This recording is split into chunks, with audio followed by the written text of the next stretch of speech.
itu kena ada akad bayar amil zakat, mohon pencerahan. Bagus.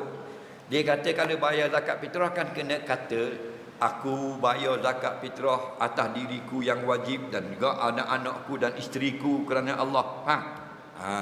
Hak tukang amil kata saya terimalah zakat fitrah daripada tuan hamba sebanyak ini. Salah tu.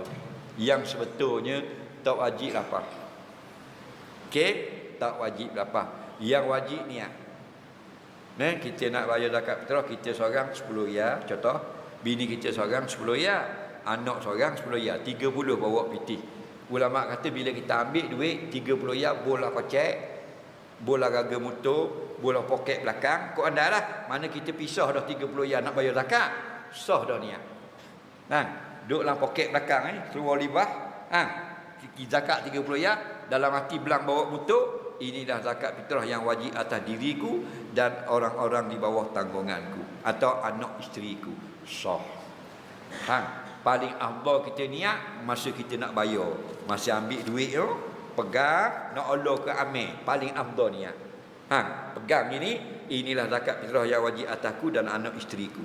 Itu paling afdal. Tapi masa kita pisah duit tu sah dah niat. Faham tak lagi?